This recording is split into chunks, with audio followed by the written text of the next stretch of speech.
Di balik jas mahal dan mobil mewah, Rio Adinata menyimpan satu pertanyaan yang tak pernah bisa ia jawab. Jika aku bukan siapa-siapa, masih adakah yang mencintaiku? Dibesarkan sebagai pewaris tunggal keluarga Adinata Group, kerajaan bisnis yang menggurita di seluruh Asia, hidup Rio tampak sempurna. Tapi kesempurnaan itu rapuh, karena ia tak pernah tahu mana yang tulus, mana yang pura-pura. Maka, untuk pertama kalinya dalam hidupnya, Rio memilih jalan yang tak terduga, melepaskan semua, menyamar jadi pria biasa, dan pindah ke sebuah kota kecil bernama Kelana Asri. Di sanalah ia bertemu Aulia, gadis penjual kue yang menatap dunia dengan mata jujur, dan senyum yang tidak pernah tergoda oleh merek pakaian atau harga mobil. Tapi cinta yang tumbuh dari kebohongan, bisakah bertahan ketika kebenaran akhirnya muncul? Ini bukan hanya kisah cinta, ini tentang keberanian menjadi diri sendiri, dan mencari seseorang yang bisa berkata, "Aku mencintaimu, bukan karena kamu punya segalanya, tapi karena kamu memilih untuk memulai dari nol bersamaku."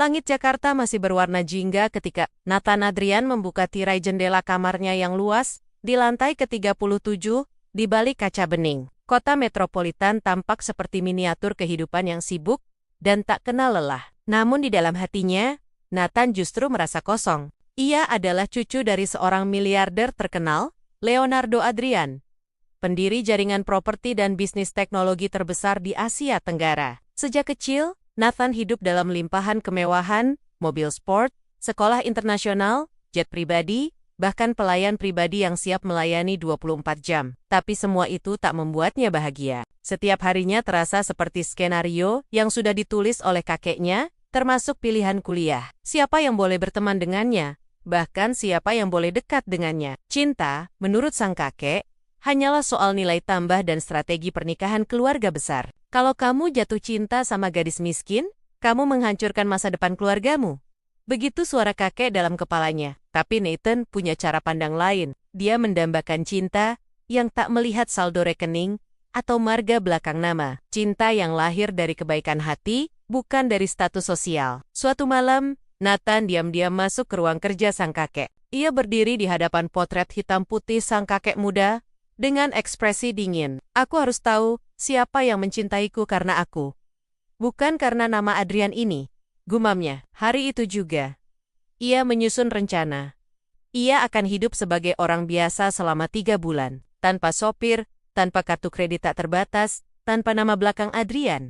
Beberapa hari kemudian, dengan ransel dan uang tunai seadanya, Nathan naik kereta ke sebuah kota kecil bernama Kelana Asri, tempat di mana tak seorang pun mengenal dirinya. Ia menyewa kamar kos sederhana di dekat pasar, memakai nama samaran Rio, dan mulai bekerja serabutan di sebuah kedai roti. Hari pertamanya bekerja sangat jauh dari kehidupan glamor yang ia kenal. Tangannya lecet karena mencuci loyang, tubuhnya pegal karena berdiri berjam-jam, tapi untuk pertama kalinya, ia merasa hidup. Di Yujing hari, duduk di depan jendela kecil kamarnya yang hanya punya kipas angin berderit, Nathan tersenyum kecil. "Ini dia, dunia nyata," bisiknya. Apa yang belum ia tahu adalah bahwa dunia nyata ini akan mempertemukannya dengan seseorang yang bisa mengubah segalanya. Pagi pertama Nathan atau Rio, nama yang kini ia gunakan di kota Kelana Asri, dimulai dengan suara ayam berkokok dan bau roti hangat yang keluar dari oven tua. Kedai roti tempatnya bekerja roti tepi hari.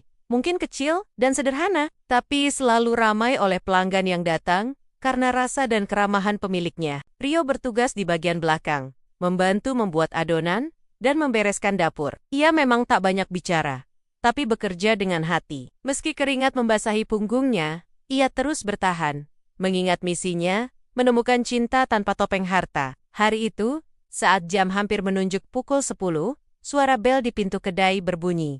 "Selamat pagi, Tante Mira," sapa seorang suara lembut. Rio yang sedang mengangkat nampan roti, membalikkan badan. Untuk sesaat, seolah waktu berhenti. Gadis itu berambut hitam dikuncir rendah, memakai blus putih sederhana dan celana jeans tersenyum, sembari membawa sekeranjang bunga segar. Ia menyerahkan bunga itu kepada pemilik kedai, lalu membantu merapikan meja tanpa diminta. Namanya Aulia. Ia bukan pegawai kedai, ia adalah keponakan dari pemilik toko roti, seorang gadis yang tinggal tak jauh dari situ dan dikenal karena keramahannya. Rio, kenalin, ini keponakan Tante Aulia. Dia sering bantu-bantu kalau sedang libur, kata Tante Mira sambil tersenyum.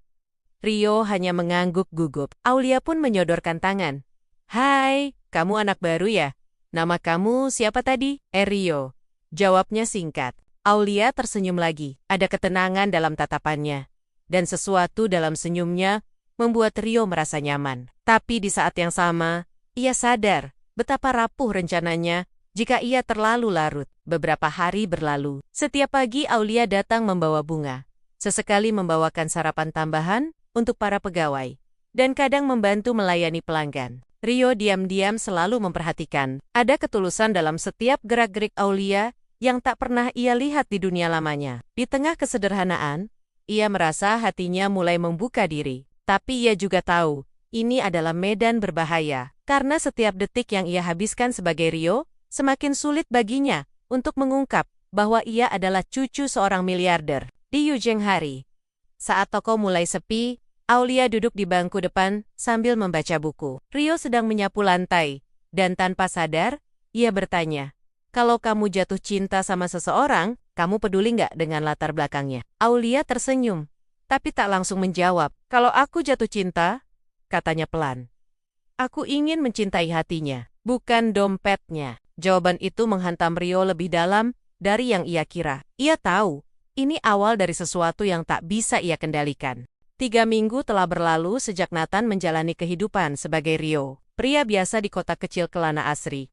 Setiap harinya, ia semakin dekat dengan Aulia, bukan karena ia merencanakan, tapi karena perasaan itu tumbuh sendiri, diam-diam, dan tak bisa ia hentikan. Mereka sering berbagi waktu di sela-sela kerja. Kadang mencuci loyang bersama, kadang duduk berdua saat toko mulai sepi, berbicara tentang hidup dan mimpi. Aulia punya impian sederhana, ingin membuka taman baca untuk anak-anak di kampungnya. Rio hanya bisa mendengarkan, menahan diri agar tak jatuh lebih dalam. Namun hari itu, semuanya berubah. Seorang pria asing berdiri di depan kedai roti, mengenakan setelan jas rapi yang mencolok di lingkungan sederhana itu. Wajahnya serius, pandangannya tajam. Rio sedang mengangkut tepung dari belakang ketika pria itu masuk dan langsung berbicara dengan Tante Mira.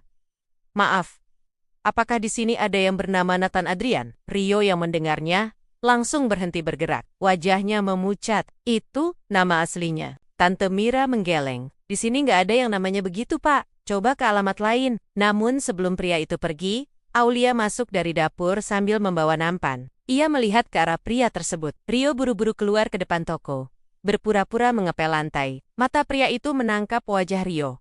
Ia memicingkan mata, lalu tersenyum tipis. Tapi ia tak mengatakan apa-apa. Ia hanya memberikan kartu nama kepada Tante Mira sebelum pergi. Malam itu, Rio duduk gelisah di tepi ranjang kecilnya. Kartu nama yang diam-diam ia ambil dari laci toko, tergeletak di tangannya. William Prasetya, asisten pribadi keluarga Adrian. Ia tahu benar siapa William. Tangan kanan kakeknya, orang kepercayaannya. Jika William sudah sampai di sini, itu berarti keberadaannya hampir terendus. Kenapa dia tidak langsung menyebut siapa aku? Pikir Rio. Apakah William masih memberinya kesempatan? Ataukah ini hanya cara halus untuk mengintimidasi? Rio tahu satu hal. Waktunya tidak banyak, cepat atau lambat, identitasnya akan terbongkar. Dan semua yang ia bangun di kota ini bisa runtuh, termasuk kepercayaan Aulia. Keesokan paginya, Aulia menatap Rio saat mereka membersihkan loyang di dapur. Kamu nggak apa-apa? Kelihatan murung sejak kemarin. Rio hanya mengangguk dan berusaha tersenyum. Namun saat Aulia pergi ke depan toko, Rio menggenggam erat kalung kecil yang tersembunyi di balik kaos lusuhnya. Kalung itu hadiah mendiang ibunya, satu-satunya benda dari dunia lamanya yang masih ia simpan. Aku nggak boleh gagal. Aku harus menjaga ini tetap rahasia. Demi Aulia. Tapi tanpa sepengetahuannya, ada satu mata lain yang diam-diam mengamati. Seseorang yang mengenal wajah Nathan Adrian dari berita dan media sosial, dan mulai merasa curiga. Beberapa hari setelah kemunculan William, kehidupan Rio di kota kecil Kelana Asri tak lagi setenang sebelumnya. Ia tetap tersenyum dan bekerja seperti biasa.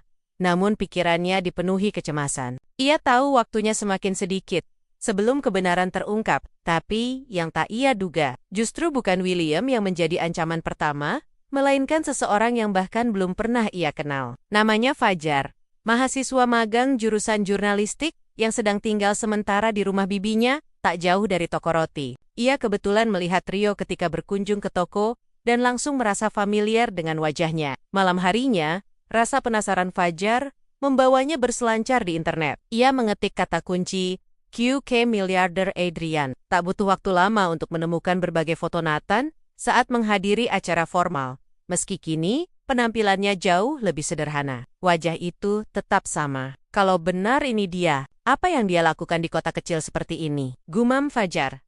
Hari berikutnya, Fajar pura-pura datang ke toko roti dan membeli roti. Lalu menyapa Aulia yang sedang menyapu lantai depan. "Kamu kerja di sini ya?" "Iya, bantu-bantu," jawab Aulia ramah. "Yang itu, namanya Rio ya? Anak baru?" Aulia mengangguk. Mirip banget sama cucunya pengusaha properti itu. Tapi ya, mana mungkin orang kaya kerja kayak gini? Ya nggak? Aulia tertawa kecil, tapi ada sedikit kerutan di dahinya. Setelah Fajar pergi, ia mulai memikirkan ucapan itu. Sore hari, saat toko mulai tutup, Aulia duduk di tangga belakang toko sambil menyeruput teh hangat. Rio duduk di sebelahnya. Keduanya diam untuk waktu yang cukup lama. "Ada yang aneh dari kamu nggak sih, Rio?" tanya Aulia tiba-tiba. Dengan nada bercanda, tapi terasa serius. Rio menoleh. "Maksudnya?" "Entahlah, kamu itu rapi banget, sopan banget, tahu banyak hal yang biasanya nggak diketahui orang biasa. Kamu belajar masak cepat, pinter ngatur barang, kayak udah biasa kerja profesional." Rio menahan napas, mencoba tertawa. "Mungkin aku suka belajar aja." Aulia tak mendesak, tapi tatapan matanya menyimpan tanda tanya yang mulai tumbuh. Di tempat lain, Fajar mulai menulis artikel di laptopnya. Judul sementaranya, "Cucu Miliarder Menyamar, Investigasi Kehidupan Rahasia Nathan Adrian di Kota Kecil." Ia belum berani mengirimkannya, tapi jika ia yakin, ia tahu artikel ini bisa membuatnya viral. Dan malam itu, saat Rio tengah mencuci wajah di kamar mandi umum di belakang kos, ia menerima pesan rahasia dari William. "Kami akan menjemputmu minggu depan. Kakekmu sudah tak sabar. Ingat, semakin lama kamu sembunyi, semakin besar risikonya." Rio menatap layar ponselnya, lalu mencengkramnya erat. Jika ia pergi, Aulia takkan tahu kebenarannya. Tapi jika ia tinggal, rahasianya bisa meledak kapan saja. Ia terjebak dalam dilema yang mulai menggerogoti hatinya sendiri. Rio duduk sendirian di taman kecil belakang rumah kos, menatap lampu jalan yang remang, dan daun-daun jatuh tertiup angin. Ponsel di sakunya sudah 5 kali bergetar semua pesan dari William, mengingatkan bahwa waktu hampir habis. Namun yang terus terngiang di pikirannya, bukan pesan itu, melainkan ucapan Aulia beberapa hari lalu. "Aku ingin buka taman baca, biar anak-anak kecil bisa punya mimpi besar." Ucapan yang sederhana, namun menyentuh sesuatu dalam hati Rio. Ia sadar, di tengah kebohongan yang ia bangun, hanya satu yang terasa paling nyata. Perasaan untuk Aulia. Malam itu, ia menuliskan satu kalimat besar di buku catatannya. "Aku ingin hidup bukan sebagai Adrian, tapi sebagai Rio, dan aku ingin Aulia tahu siapa aku yang sebenarnya." Keesokan harinya, Rio bicara dengan Tante Mira. Ia menyampaikan bahwa ia ingin menetap lebih lama dan belajar serius di kedai. Ia juga menawarkan diri membantu memperluas usaha roti secara online, memanfaatkan sedikit ilmu bisnis yang ia punya. Tante Mira senang mendengarnya, tapi juga heran. "Kamu yakin betah tinggal di sini terus, Rio? Bukannya anak muda sepertimu lebih suka kerja di kota besar?" Rio hanya tersenyum. "Saya lebih suka tempat yang punya hati." Namun perjuangan barunya tak semudah yang dibayangkan. Saat mencoba membantu sistem pemesanan daring untuk kedai, Rio kesulitan karena minimnya fasilitas. Ia harus meminjam laptop tua dari tetangga kos, jaringan internet lemah, dan keterbatasan dana menjadi tantangan nyata. Ditambah, Fajar mulai lebih sering mengintai. Ia bahkan sempat memotret Rio diam-diam saat sedang mengajar anak-anak kecil membuat roti, dan membandingkannya dengan foto dari berita online. Dan di tengah itu semua, Aulia mulai menarik diri. Ia merasa ada sisi Rio yang belum ia pahami. "Aku nggak tahu kenapa, tapi akhir-akhir ini kamu seperti menyembunyikan sesuatu," ucap Aulia suatu sore. Rio terdiam. Ia ingin jujur, sangat ingin, tapi ia tahu, jika ia membuka topengnya sekarang, semuanya bisa hancur dalam sekejap. Malam harinya, di kamar kos, Rio menatap kalender. 1 minggu lagi, William akan menjemput. Itu artinya, ia punya waktu 7 hari untuk membuktikan bahwa ia bisa membangun sesuatu dari nol. Menunjukkan siapa Rio sebenarnya. Dan mungkin jika Tuhan mengizinkan, membuat Aulia percaya bahwa cintanya tak bergantung pada nama belakangnya. Ia menyusun rencana kecil, menyelenggarakan bazar roti amal untuk anak-anak dan keluarga miskin di Kelana Asri, di mana sebagian keuntungan akan disumbangkan untuk memulai taman baca impian Aulia. Tapi ia tak tahu, dari balik layar laptopnya, Fajar sudah hampir menyelesaikan artikelnya. Judulnya kini berbunyi, Dari Balik Toko Roti. Benarkah ini pewaris keluarga Adrian? Dan ia hanya tinggal menekan satu tombol, published. Hari bazar roti pun tiba. Rio sudah bekerja keras selama seminggu terakhir, menyiapkan segalanya. Dari memesan bahan-bahan tambahan, membuat desain brosur sederhana, sampai mengatur tempat di halaman kecil dekat balai warga. Bersama Aulia dan Tante Mira, ia mengubah area itu menjadi tempat hangat. Dengan meja-meja penuh roti, sudut baca anak-anak, dan hiasan sederhana dari kertas warna-warni. Antusiasme warga Kelana Asri tinggi ini, pertama kalinya mereka melihat kegiatan semacam ini. Bazar berjalan lancar. Anak-anak tertawa, orang-orang menikmati roti, dan membeli dengan semangat, karena tahu sebagian hasilnya akan digunakan untuk taman baca. Aulia berdiri di samping Rio saat senja mulai turun. "Terima kasih," bisiknya. "Aku belum pernah lihat seseorang bekerja sekeras ini untuk impian orang lain." Rio hanya tersenyum. Di balik senyuman itu, hatinya sesak oleh rahasia yang masih ia sembunyikan. "Aku ingin bilang sekarang, Aulia, tapi aku takut kehilangan semuanya." Namun saat malam tiba, badai tak terhindarkan. Ketika mereka semua sedang membereskan meja dan peralatan, ponsel Aulia berdering. Ia menatap layarnya lama, lalu menjawab dengan suara pelan. "Iya, Fajar." Tak sampai 1 menit, wajah Aulia berubah. Ia menatap Rio. Sorot matanya berbeda. "Rio, atau harusnya aku panggil kamu Nathan Adrian, Hugh Tikpaku." Aulia menggenggam ponsel, lalu memperlihatkan layar ke arahnya. Di sana terpampang artikel yang baru saja dipublikasikan. Cucu miliarder menyamar di kota kecil. Misi cinta atau pelarian, lengkap dengan fotonya, sebelum dan sesudah menyamar. Bahkan nama lengkapnya tertulis jelas. Semua hening. Tante Mira yang datang membawa loyang roti terakhir, juga berhenti di tempat. Beberapa tetangga mulai melihat ke arah mereka. "Aku nggak percaya." Aulia melangkah mundur. "Aulia, aku bisa jelaskan, seharusnya kamu jelaskan sejak dulu." Suaranya pelan tapi penuh luka. Ia tahu saat ini, tak ada kata yang bisa langsung memperbaiki semuanya. "Jadi semua ini bohong?" tanya Aulia. "Tidak. Perasaanku padamu tidak pernah bohong." Aulia tak menjawab. Ia hanya menatapnya dengan mata yang tak lagi hangat. Lalu ia berbalik, meninggalkan Rio yang berdiri di tengah keramaian, yang tiba-tiba terasa sepi. Malam itu, Rio kembali ke kamar kosnya yang sempit, duduk di lantai dengan kepala tertunduk. Artikel Fajar kini sudah tersebar luas. Komentar-komentar netizen ramai menyebutnya pencitraan, berpura-pura miskin, bahkan memanfaatkan orang kecil untuk proyek hati. Dan yang paling menyakitkan, bukan artikel itu, tapi tatapan Aulia terakhir kali sebelum pergi. Tatapan seseorang yang merasa dikhianati oleh orang yang paling ia percayai. Hujan turun deras malam itu. Di kamar kos yang kini terasa lebih sempit dari biasanya, Rio duduk termenung, mengenakan hoodie lusuhnya. Sejak identitasnya terbongkar, semua yang ia bangun di Kelana Asri runtuh dalam sekejap. Bazar roti yang kemarin dipuji-puji, kini jadi bahan sindiran. Beberapa warga mengira itu hanya gimmick dari cucu miliarder yang ingin cari sensasi. Pelanggan kedai roti menurun tajam. Bahkan Tante Mira terpaksa menutup toko 2 hari lebih awal karena tekanan dari beberapa tetangga. Rio mencoba membantu seperti biasa. Tapi Tante Mira, yang biasanya hangat, hanya menjawab singkat dan dingin. "Kamu istirahat saja, Rio." Ia tak mengusir, tapi kehangatan yang dulu ada, menghilang. Dan itu lebih menyakitkan. Sementara itu, Aulia tak pernah muncul lagi di kedai sejak hari itu. Rio mencoba menghubunginya, bahkan menunggu di depan rumahnya, tapi pintu tak pernah dibuka. Ia menulis surat, menitipkannya lewat anak-anak kecil yang dulu sering bermain di toko, tapi tak ada balasan. Ia merasa benar-benar sendirian. "Aku datang ke sini untuk menemukan cinta yang tulus," gumam Rio. Tapi aku justru kehilangan segalanya. Dan saat seharusnya ia bersiap untuk kembali ke dunia asalnya, pesan terakhir dari William datang.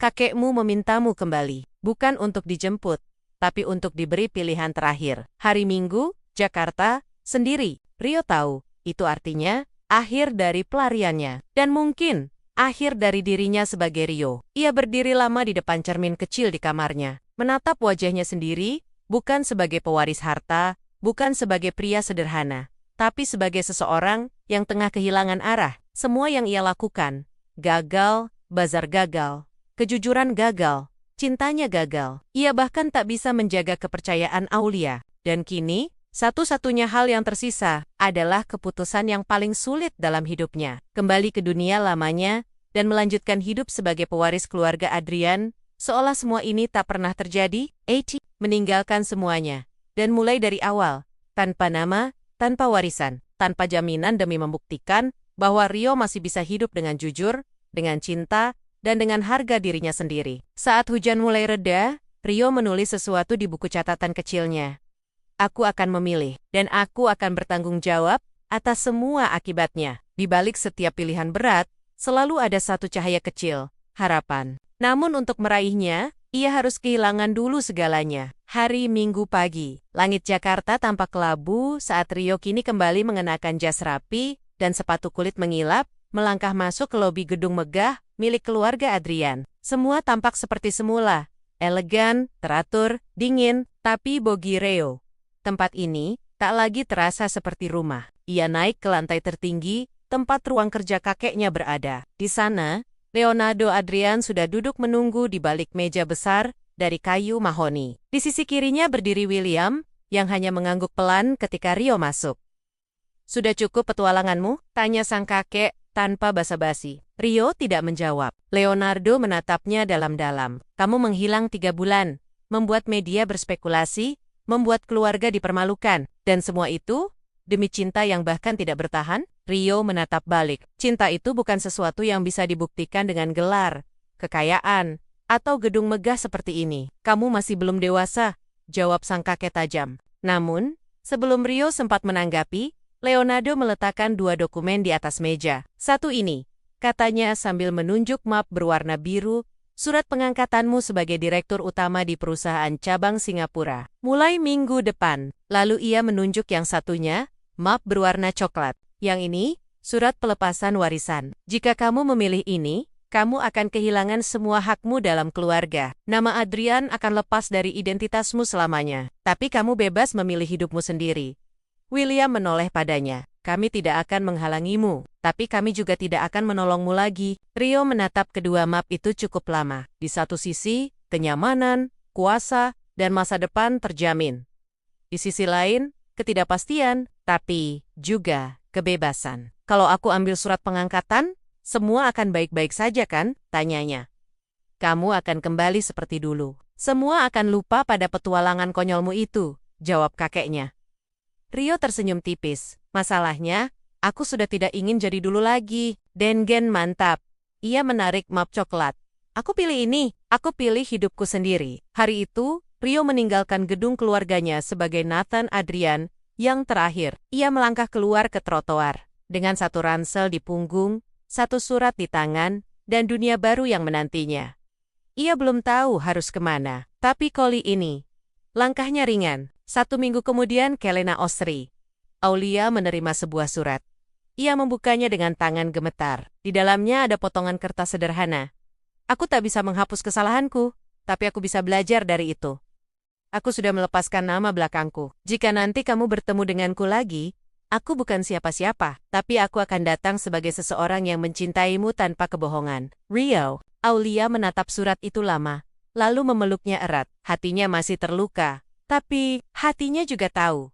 Cinta seperti itu tak mudah ditemukan. Sejak hari ia meninggalkan nama Adrian, Rio kembali ke Kelana Asri dengan satu tujuan, membangun segalanya dari nol. Kali ini, tanpa bantuan warisan, tanpa kartu nama, tanpa koneksi keluarga. Ia menyewa ruang kecil di dekat pasar untuk memulai usaha baru. Roti Rio, sebuah kedai mungil yang ia kelola sendiri. Ia meminjam oven lama dari seorang kenalan dan mengangkut sendiri bahan-bahan dari pasar setiap pagi. Awalnya, Tak ada yang percaya dia bisa. Beberapa orang masih sinis karena berita yang tersebar. Tapi Rio tidak membalas sinisme dengan penjelasan, melainkan dengan kerja keras yang konsisten. Setiap pagi ia membuka toko lebih awal dari siapapun, menyapa setiap pelanggan, dan mencatat setiap saran yang datang. Ia membuat roti dengan resep yang ia kembangkan sendiri, termasuk satu yang ia beri nama, roti harapan berbentuk hati kecil. Manis, tapi sederhana. Setiap orang butuh harapan yang bisa digenggam, katanya kepada pelanggan kecil yang bertanya, mengapa bentuknya berbeda? Di sisi lain, Aulia diam-diam terus mengamati dari kejauhan. Ia belum bisa bicara langsung, luka itu masih belum sembuh. Tapi ia melihat bagaimana Rio benar-benar berubah. Bukan berubah menjadi kaya, tapi berubah menjadi pribadi yang baru. Rendah hati, sabar, dan penuh tanggung jawab. Suatu sore, Aulia berjalan menuju taman kecil di dekat toko. Di sana, anak-anak dari sekitar kampung tengah duduk melingkar, mendengarkan Rio membacakan cerita dari buku bekas yang ia kumpulkan. Mereka tertawa, beberapa bahkan mulai menyebut Rio sebagai Om Roti Cerita. Aulia tersenyum kecil. Dalam diam, hatinya mulai luluh. Dia memang salah, tapi dia tidak lari dari kesalahannya. Malam itu, Aulia menemukan satu kotak kecil di depan rumahnya. Di dalamnya, sebuah roti hati dan selembar surat. Kalau kau bersedia bicara denganku, datanglah ke toko pada hari ke-30, sejak aku mulai dari nol. Tak ada yang mewah, hanya secangkir teh dan roti hangat seperti pertama kali kita ketemu. Aulia menggenggam surat itu. Hari ke-30, itu besok. Hatinya berdebar. Tak ada tekanan, tak ada janji besar. Hanya undangan sederhana dari seseorang yang kini ia kenal dengan jauh lebih jujur. Rio. Pagi itu datang dengan tenang. Matahari terbit perlahan di balik pepohonan kelana asri, dan aroma roti baru mulai menyebar dari toko kecil bernama Roti Rio. Hari ini bukan hari biasa. Hari ini, hari ke-30. Rio sudah menyiapkan segalanya dengan penuh harap. Ia tidak tahu apakah Aulia akan datang. Ia bahkan sudah menyiapkan kemungkinan untuk kecewa. Tapi ia tetap menyusun meja kecil di pojok toko. 2 cangkir teh hangat, 2 potong roti hati, dan 1 kursi kosong di seberangnya. Ia mengenakan kemeja putih bersih, bukan karena ingin tampil sempurna, tapi sebagai simbol dirinya yang memulai lembaran baru. Waktu berjalan lambat, pagi berubah menjadi siang, siang berganti sore. Pelanggan datang dan pergi. Anak-anak mampir membeli roti. Beberapa warga mulai akrab, bahkan ada yang memuji. Rio, kamu beda. Bukan kaya, tapi tulus. Namun di antara senyum dan tawa itu, kursi di depannya tetap kosong. Hingga akhirnya, ketika hari mulai menuju senja, suara lonceng pintu toko berbunyi pelan. Aulia masuk. Langkahnya tenang, tapi pasti. Rio berdiri, kaget dan gugup sekaligus lega. Aulia. Aulia mengangguk, lalu duduk di kursi yang sudah lama menunggu dirinya. Beberapa detik, hanya diisi diam. Lalu Aulia membuka suara. Aku membaca suratmu, dan aku melihat yang kamu lakukan 1 bulan ini. Bukan untuk memulihkan nama baikmu, tapi untuk memulihkan dirimu sendiri. Rio menatapnya, tak bisa berkata-kata. Aku terluka waktu itu, karena aku percaya padamu. Tapi kamu membuktikan bahwa kamu bisa bangkit tanpa harus menjelaskan. Kamu memilih berubah, bukan membela diri. Air mata menggenang di mata Rio tapi, Tayan. Kalau kamu bertanya, apakah aku bisa memaafkan? Aulia melanjutkan sambil menatapnya lembut. Jawabannya, ya. Tapi bukan karena kamu meninggalkan hartamu, tapi karena kamu memilih jujur, meski semua sudah terlanjur rumit. Rio menggenggam cangkir teh di depannya. Suaranya pelan, hampir berbisik. Terima kasih sudah datang. Aulia tersenyum. Dan kalau kamu masih ingin berbagi roti hati itu, aku tidak keberatan. Keduanya tersenyum. Tanpa banyak kata, mereka mulai menikmati teh dan roti, seperti pertemuan pertama tapi kali ini.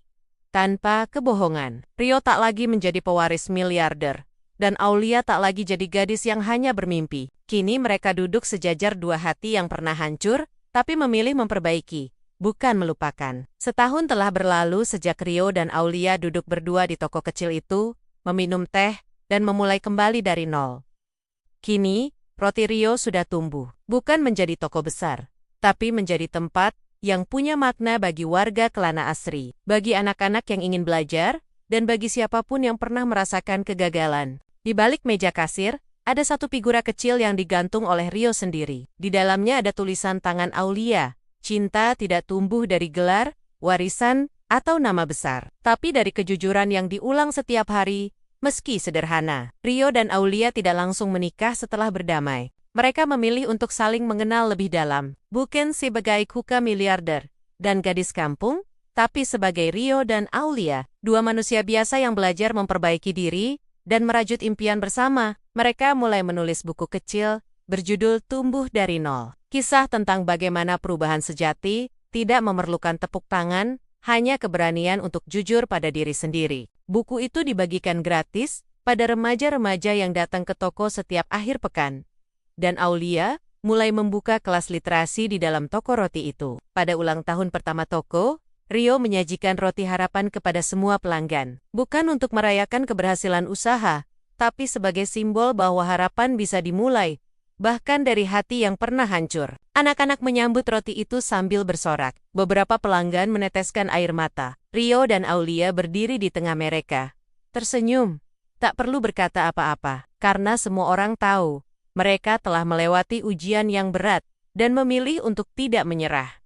Kita semua bisa jatuh, kita semua bisa salah, tapi yang terpenting bukan siapa kita kemarin, melainkan siapa yang kita pilih untuk jadi hari ini. Rio belajar bahwa warisan sejati bukanlah uang, tapi karakter. Aulia belajar bahwa cinta sejati bukan soal siapa yang datang dengan sempurna, tapi siapa yang berjuang untuk menjadi lebih baik bersamamu. Dan mereka berdua membuktikan bahwa kejujuran, pengampunan, dan ketulusan, meski sederhana, adalah pondasi paling kokoh untuk sebuah kehidupan yang indah. Tamat. Jika kamu suka cerita ini, jangan lupa bagikan pelajaran pentingnya. Cinta sejati tumbuh dari keberanian untuk jujur, meski itu berarti mulai dari nol.